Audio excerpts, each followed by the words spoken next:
To me, it's just a social release. It's just something I do just to feel good, get myself in the mood. But primarily just to get myself in a different thought pattern, a different thought frame. I like to feel different, and that really reflects in my artwork. So I find I'm always living ahead of time. All right, let's go.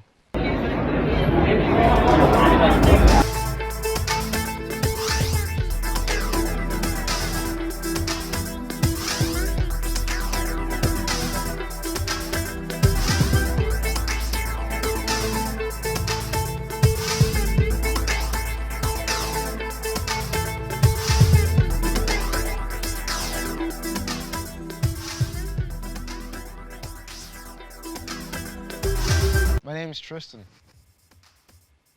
I'm 21 years old.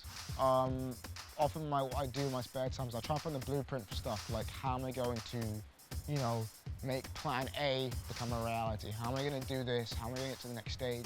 I was in my room, I was thinking, like, damn, there were literally no events, right? And I was like, all right, I'm going to take this on the chin. Whatever social backlash comes with this, I'm going to take it, right? So I was like, everyone's trying to distance, we can't rave inside, right? But we can do it outside, technically. Wear masks, distance.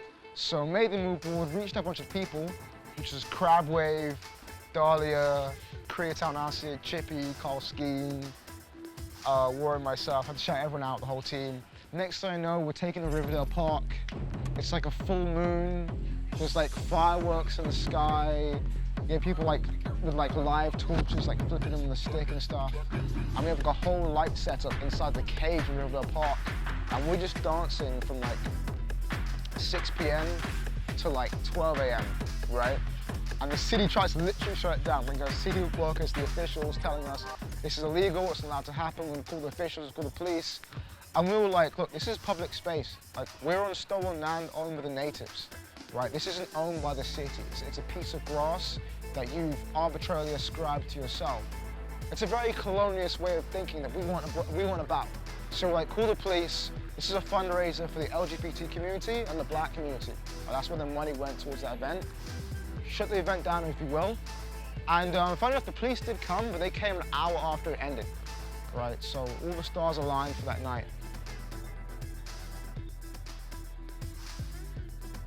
Look, raving isn't just us going out and dancing. It's actually a socio-political statement to us. We're out here for a reason. It means something to us.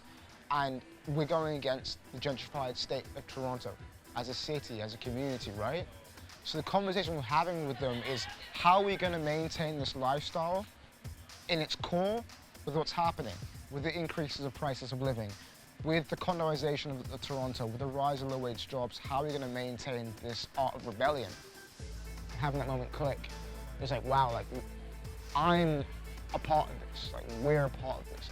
This is happening. This is us. I think that moment is when I began to feel like I wasn't an outsider or a visitor. I'm part of the furniture now. I'm here to say.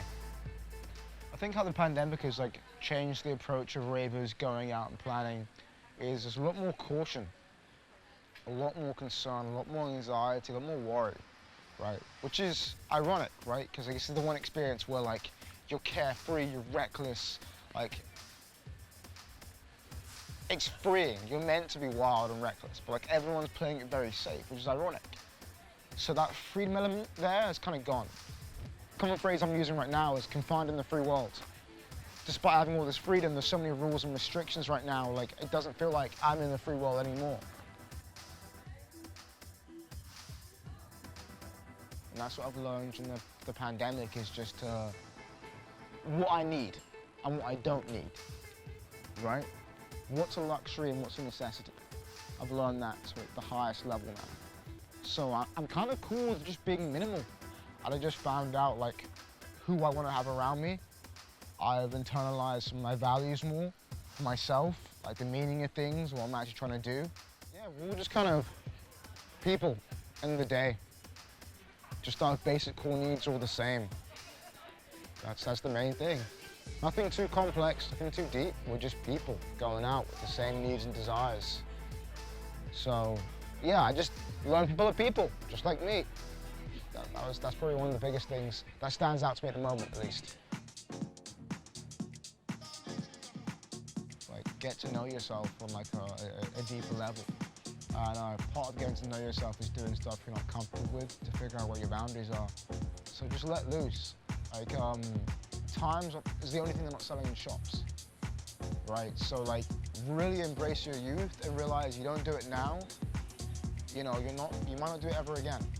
And what COVID has taught me is like, I have to learn that I don't have permanence over anything. Like, nothing's guaranteed. The current state of things is today, but tomorrow that might all change. So, take things while they're still here and don't wait for next time, because there isn't going to be a next time potentially. So embrace the time and the resources you have now.